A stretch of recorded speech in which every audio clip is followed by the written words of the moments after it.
Hi guys, मैं जावेद हुसैन।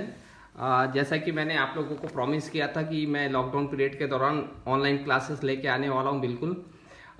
तो मैं आज फर्स्ट क्लास स्टार्ट करने वाला हूं 12th के बच्चों के लिए जो सीजी और सीबीएसई बोर्ड से बिलोंग करते हैं। तो मैं आपको बता दूं कि 12th बोर्ड का जो सिलेबस है वो थोड़ा वास्ट है, बड़ा है। उसका फर्स्ट चैप्टर एनपीओ है, नॉट प्रॉफिट ऑर्गेनाइजेशन। बट हम नॉट प्रॉफिट फ्रॉम ऑर्गेनाइजेशन अभी स्टार्ट नहीं कर रहे हैं क्योंकि वो थोड़ा लेंदी चैप्टर है। और मेरा ये मानना है, ऐसा मानना है कि 12th में पार्टनरशिप से स्टार्ट किया जाए, जो कि बहुत अच्छा चैप्टर है, तो एक रिदम बनेगा हमारे साथ पढ़ने में। तो ऐसा नहीं है कि मैं एनपीओ नहीं पढ़ाऊंगा, वो भी मैं पढ़ाऊंगा, बट पार्टनरशिप के बाद। ठीक है, ओके गाइस। तो आज हम स्टार्ट कर रहे हैं, हमारी फर्स्ट क्लास है। आज हम स्टार्ट कर रहे हैं 12th का चैप्टर 2। पार्टनरशिप का फर्स्ट चैप्टर है ये। पार्टनरशिप जैसे कि आप लोग देख पा रहे होंगे, यहाँ सामने लिखा हुआ है chapter 2 accounting of partnership form fundamental. तो what do mean by fundamental? Fundamental का मतलब क्या होता है बेटा बच्चों? फंडामेंटल का मतलब होता है किसी भी चीज़ की बेसिक और इंपॉर्टेंट बातें। तो बेसिक का मतलब क्या होता है? जैसे कि हम कभी, आप भी बच्चे लोगों ने स्कूल में या फिर कंप्यूटर सेंटर कभी कंप्यूटर बेसिक सीखने के लिए गए होंगे, या स्कूल में भी कंप्यूटर की क्लास होती है basic.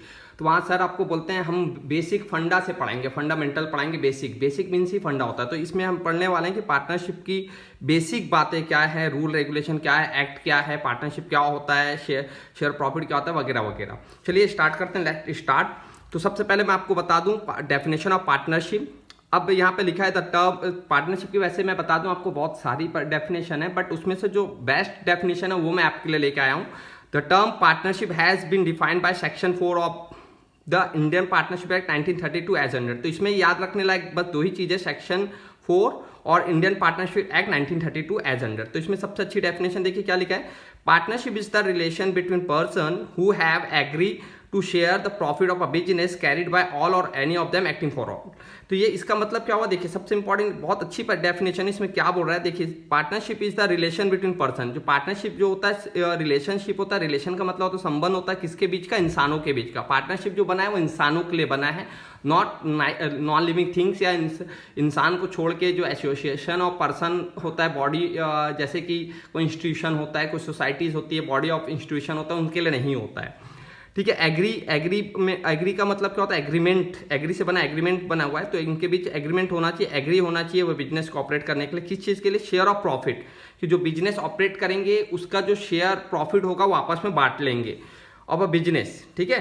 Carried by all or any of them acting for all. अब इसका मतलब क्या होता है? देखिए पार्टनरशिप में जैसे कि फॉर एग्जाम्पल 3 बंदे, राम, श्याम और गोपाल, ये तीनों मिलकर कोई बिजनेस स्टार्ट करना चाह रहे हैं। तो हो सकता है इसमें राम और श्याम जो है बिजनेस में सिर्फ और सिर्फ उसमें पैसा लगाएं और गोपाल बस बिजनेस को ऑपरेट करें, तो है ना। तो पार्टनरशिप में ये कंपलसरी नहीं होता है कि हम जितने बंदे बिजनेस में पैसा लगाए हैं, जो पार्टनर, वो सब मिलके बिजनेस को ऑपरेट करें। उनमें से कोई एक बंदा भी अपॉइंट किया जा सकता है कि वो बिजनेस को ऑपरेट करे, और उसका जो भी प्रॉफिट होगा सब पार्टनर मिलकर आपस में बांट लेंगे। ठीक है। तो इसलिए यहाँ पे लिखा हुआ है the business carried by the all or any of them acting for all. सब मिलके चला सकते हैं, या इनमें से कोई एक सेलेक्टेड बंदा सब चलाकर जो प्रॉफिट होगा सब में बांटा जाएगा। ओके। देन इसमें सबसे ध्यान देने जो बात है, फोकस करने वाली बात है, यहाँ पर देखिए हम लोगों ने अभी 2 वर्ड सुना है कि पार्टनर वर्ड आ रहा है, पार्टनरशिप आ रहा है। तो ये होता क्या है पहले ये भी जान लेते हैं। नीचे नोटेट करके मैंने हाईलाइट किया, देखिए जो पार्टनरशिप मैंने आप लोग को हाईलाइट किया, देखिए हाईलाइट कर देता हूँ मैं अगेन।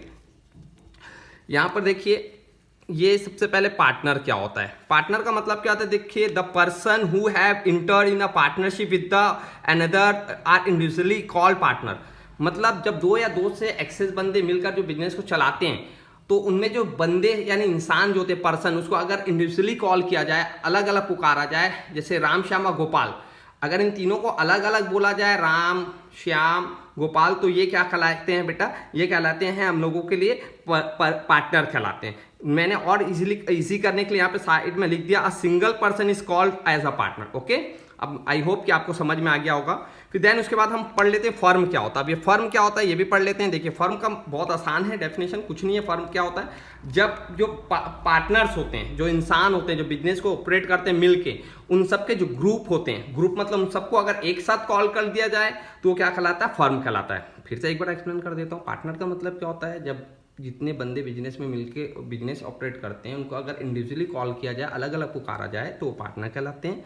अगर उन सबको एक साथ कलेक्ट करके कलेक्टिविटी के साथ बोला जाए, नोन एज अ पार्टनरशिप, तो यानी उनको एक साथ कलेक्ट करके बोला जाए, चारों पांचों को, राम श्याम गोपाल तीनों को एक साथ बोला जाए, तो वो क्या होगा बेटा, फर्म कहलाता है। ओके, देन आगे नेक्स्ट टॉपिक की ओर बढ़ते हैं हम लोग। देखिए यहाँ पर मैं बता दूं कि कैरेक्टरिस्टिक और इनिशियल फीचर ऑफ पार्टनरशिप क्या होता है। देखिए, तो सबसे पहले पार्टनरशिप की मैं फीचर्स में बता दूं कि 2 और मोर पर्सन पार्टनरशिप के लिए मस्ट है, जरूरी है, नेसेसरी है कि पार्टनरशिप में कम से कम 2 या 2 से ज्यादा बंदे होने चाहिए। तो सबसे पहले इसमें लिखा हुआ, जैसे कि आपको सामने दिख रहा होगा, मिनिमम कितने पार्टनर होने चाहिए, 2, और मैक्सिमम कितने हो सकते हैं, 50 हो सकते हैं। देन आगे बढ़ते हैं, सेकंड है एग्रीमेंट। एग्रीमेंट का मतलब होता है समझौता, अनुबंध, उनके बीच में एग्रीमेंट होना जरूरी होता है। देखिए मैं यहाँ लिख भी दिया हूँ, there must be an agreement for partnership, है ना, विच मे बी ओरल और रिटर्न। देखिए पार्टनरशिप जो होता है, जो इनके बीच का जो एग्रीमेंट होता है, संबंध होता है, वो 2 तरीके से हो सकता है, ओरली हो सकता है बोलकर, या फिर रिटर्न में।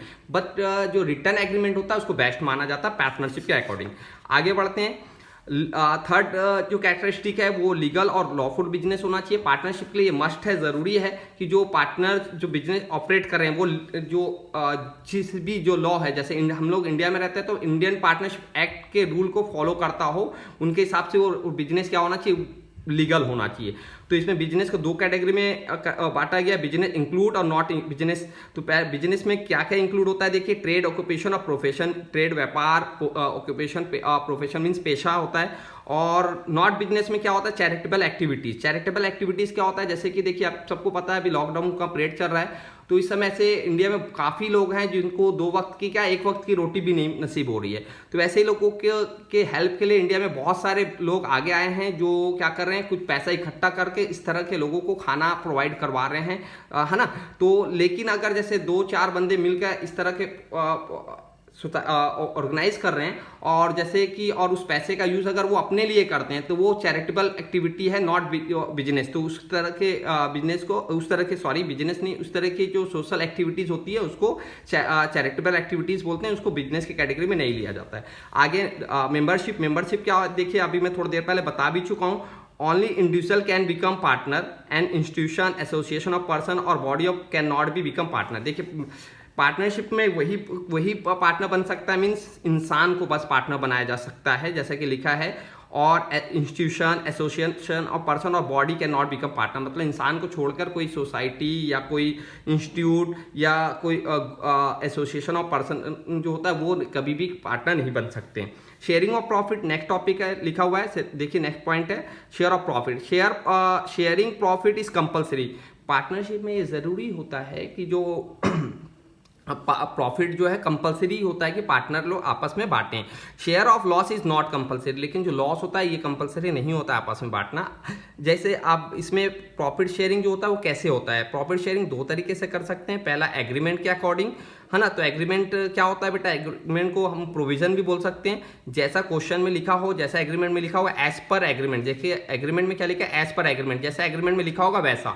दूसरा होता है नॉट एग्रीमेंट, नो प्रोविजन, अगर कोई प्रोविजन नहीं होगा तो इक्वली। कैसे बटेगा, इक्वली, मतलब जो भी है पार्टनर के बीच में जो भी प्रॉफिट होगा वो इक्वली आपस में बांटा जाएगा। फिर नेक्स्ट लिखा हुआ है, देखिए क्या लिखा है, carrying of on a business. Business में भी carried on by all partner or any of them acting for all। मैं ये चीज आपको थोड़ी देर पहले डेफिनेशन में भी एक्सप्लेन कर चुका हूँ कि पार्टनरशिप के लिए जरूरी नहीं है कि पार्टनरशिप में जितने इंसान मिलके बिजनेस ऑपरेट कर रहे हैं, है ना, वो सब जितने बंदे पार्टनर बने वो सब मिलके बिजनेस को ऑपरेट करें। उनमें से कोई एक बंदा भी सेलेक्ट कर दिया जा सकता है और वो बिजनेस ऑपरेट करेगा और जो प्रॉफिट होगा लेकिन वो सब में बटेगा। ओके, देन आगे capital sharing the capital of the firm is not compulsory for a partner. देखिए बिजनेस में जैसे 3 पार्टनर राम श्याम और गोपाल, तो राम श्याम और गोपाल ने तो पैसा लगाया, है ना, राम श्याम और गोपाल लेकिन तीसरा बंदा बिजनेस में पैसा नहीं लगाएगा तो भी चल जाता है। तो ये लिखा हुआ share the capital of the firm is not compulsory for a partner, one can become partner without contributing capital also. यानी इसमें ऐसा बंदा को भी पार्टनर बनाया जा सकता है जो बिजनेस में कोई पैसा नहीं लगाए, है ना, लेकिन वो फर्म के लिए काम करेगा जैसे हम। लेकिन इसके लिए मस्ट होता है, जरूरी होता है कि पार्टनर आपस में क्या हो, इस चीज के लिए जितने बंदे हैं वो आपस में एग्री हो, तभी बिना एग्री के हम किसी ऐसे बंदे को पार्टनर नहीं बना सकते हैं, है ना। जब पार्टनर यानी साझेदारों की सहमति से ही हम किसी ऐसे बंदे को भी पार्टनर बना सकते हैं जो बिजनेस में पैसा ना लगाए तो भी हम उसको अपने बिजनेस से प्रॉफिट दें। ओके, नेक्स्ट टॉपिक है इसमें पार्टनरशिप डीड। अब ये what do mean by partnership deed का मतलब क्या होता है? पार्टनरशिप डीड को हम लोग बोलते हैं बेटा लिखित समझौता भी बोलते हैं, एग्रीमेंट भी बोलते हैं। देखिए यहाँ पे पार्टनरशिप डीड की मैंने 2-3 डेफिनेशन दी है, जैसे कि यहाँ पे लिखा है पार्टनरशिप डीड और एग्रीमेंट। डीड का और एग्रीमेंट एक ही होता है, समझौता। पार्टनरशिप डीड और agreement is that document which defined as the describe the rule and condition for conducting business of the firm। Means क्या हो रहा है कि पार्टनरशिप डीड वो होता है जो बिजनेस को चलाने के लिए जो रूल एंड रेगुलेशन की जो जरूरत होती है कि हम बिजनेस को कैसे ऑपरेट करेंगे, इसमें पूरा रूल एंड रेगुलेशन लिखा होगा। उसी के रूल एंड रेगुलेशन के थ्रू ही हम उस बिजनेस को ऑपरेट करते हैं।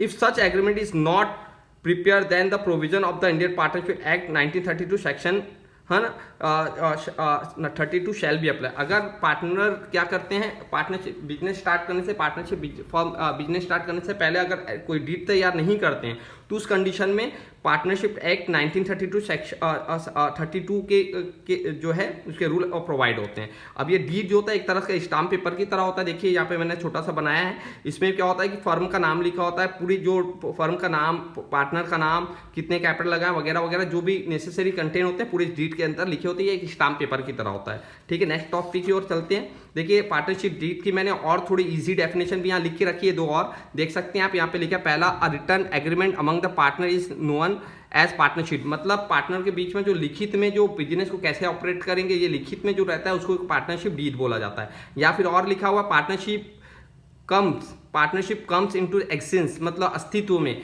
बाय एन ओरल और रिटन एग्रीमेंट। ओरल और रिटन में बोल के, जैसे हमने क्या किया आपस में बोल के या लिखित में कोई एग्रीमेंट तैयार कर लिया तो ऐसे वो क्या होता है, एग्जिस्ट होता है, मतलब अस्तित्व में आता है। It is better to have written agreement to avoid any dispute. मतलब अगर कहने का मीन्स ये है कि अगर लिखित जो समझौता होता है उसको अच्छा माना जाता है, क्योंकि वो फ्यूचर में किसी भी मिसकम्युनिकेट या फिर बिजनेस में कोई भी पार्टनरों के बीच में मतभेद को निपटाने में सहायक होता है। नेक्स्ट आगे बढ़ते हैं।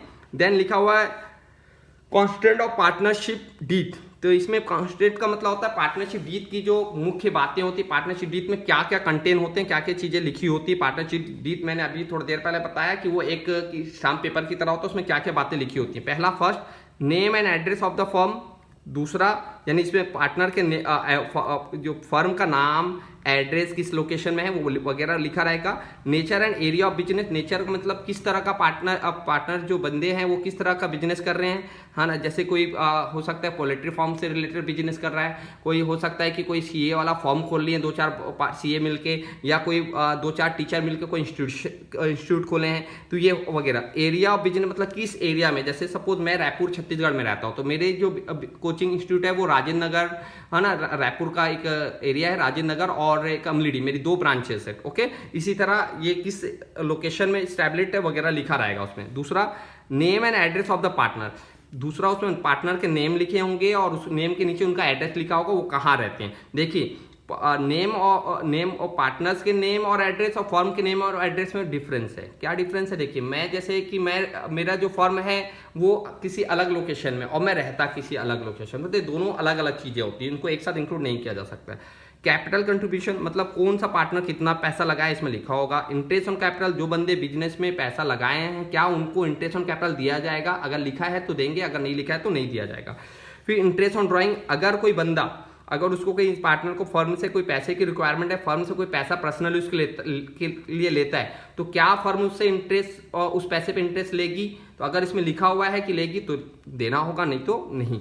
Sharing of profit and loss, इसमें पूरा इस तरह से लिखा होगा कि प्रॉफिट किस तरह से डिस्ट्रीब्यूट किया जाएगा, डीट में लिखा होता है। अगर नहीं लिखा है तो फिर तो आपको पता ही है कि 1932 सेक्शन 4 के अकॉर्डिंग पार्टनरशिप में जो अगर कोई एग्रीमेंट नहीं हो तो प्रॉफिट इक्वली होता है। सैलरी और कमीशन टू पार्टनर, अगर पार्टनरशिप डीट में ये लिखा है कि जो पार्टनर्स हैं उनको प्रॉफिट के अलावा सैलरी और कमीशन भी अगर वो वर्क करते हैं तो दिया जाएगा, तो उसको बिल्कुल देना होगा। इंटरेस्ट ऑन लोन, अगर क्या होता है कि कोई पार्टनर फर्म को कोई लोन या एडवांस पैसा देता है, सपोज कोई है ना, जैसे मैं किसी फर्म में पार्टनर हूँ और मैं अपनी ही फर्म को कोई पैसा लोन दे रहा हूँ, तो क्या मुझे फर्म उस पैसे पर इंटरेस्ट देगी ये फर्म में लिखा होगा। अगर फर्म में ये लिखा है कि जो हम लोग फर्म अगर कोई पैसा किसी पार्टनर से या लोन लेती है तो उस पर इंटरेस्ट देना हो तो बिल्कुल देंगे, नहीं लिखा है तो नहीं दिया जाएगा। दूसरा accounting period. Accounting period generally आपको पता ही है, दो होता है, कैलेंडर ईयर होता है, एक फाइनेंशियल ईयर होता है। अगर इसमें कुछ ना लिखा हो तो, अगर क्वेश्चन में कुछ ना लिखा हो तो ये क्या होता है बेटा, फाइनेंशियल ईयर के हिसाब से बनता है, अप्रैल से 31 मार्च। दूसरा right and duties of partners. Rights तो इसमें पूरा लिखा रहेगा, पार्टनर के क्या राइट्स हैं, उनके क्या ड्यूटीज हैं वगैरह वगैरह। Duration of partner. Duration of partner मतलब कब स्टार्ट हुआ वगैरह वगैरह लिखा होगा। ड्यूरेशन ऑफ पार्टनर कब स्टार्ट हुआ, कब तक चलेगा वगैरह। वैसे तो ड्यूरेशन स्टार्टिंग लिखा होता है, कब तक तो डिपेंड करता है बिजनेस के नेचर पे। Bank operation. Bank account operation का मीन्स होता है कि जो बिजनेस जो ऑपरेट होगा वो किस तरह के बैंक ट्रांजेक्शन से होगा, ज्वाइंट अकाउंट वगैरह, या फिर बैंक का इंडिविजुअल पार्टनर्स के जो फर्म का वगैरह जो रहता है, पार्टनर को के एक पर्टिकुलर फर्म के नाम से एक अकाउंट खुला होता है। Okay. Settlement of distribute. Next topic settlement of distribute. मतलब अगर इसमें लिखा होता है कि पार्टनर्सों के बीच में अगर कोई डिस्ट्रीब्यूट हो जाता है, कोई मतभेद हो जाता है किसी बात को लेकर, उनके बीच में डिसएग्री होते हैं वो आपस में, तो उस चीज को कैसे निपटाया जाएगा वो डीप में पूरा लिखा होगा। ओके। नेक्स्ट टॉपिक की ओर चलते हैं।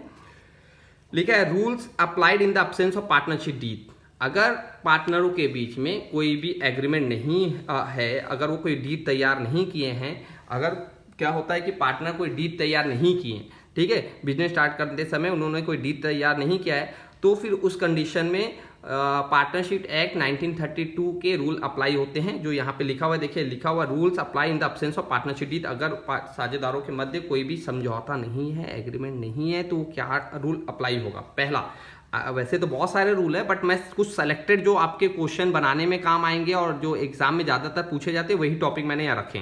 पहला, शेयरिंग ऑफ प्रॉफिट और लॉस।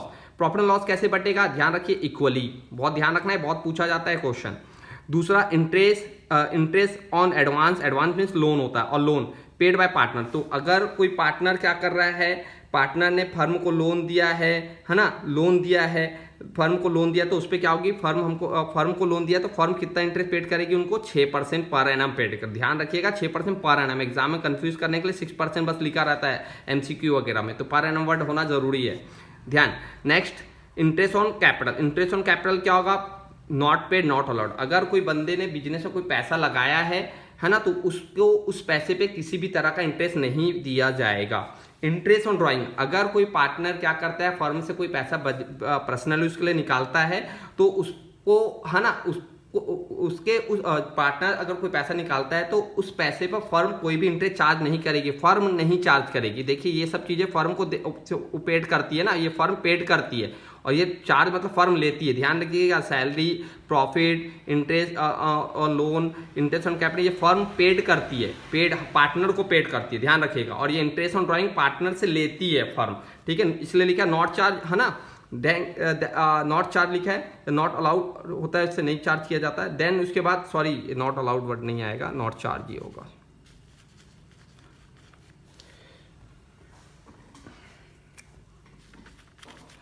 नेक्स्ट फिर लिखा हुआ है आप लोग का रेम्युनरेशन टू पार्टनर। रेम्युनरेशन का मीन्स होता है पारिश्रमिक। पारिश्रमिक मीन्स होता है कि अगर कोई बंदे पार्टनर जो होता है, जो पार्टनर मिलकर बिजनेस ऑपरेट कर रहे हैं, वो अगर फर्म में एज अ एम्प्लॉय भी काम कर रहे हैं, जैसे मैं राम श्याम 3 पार्टनर मैं बताया आपको, उनमें से सपोज राम फर्म का एज अ मैनेजर है, तो उसको उस मैनेजर को किसी भी वर्क के लिए कोई सैलरी या कमीशन नहीं दिया जाएगा अगर पार्टनरों के बीच में कोई एग्रीमेंट नहीं है, ठीक है।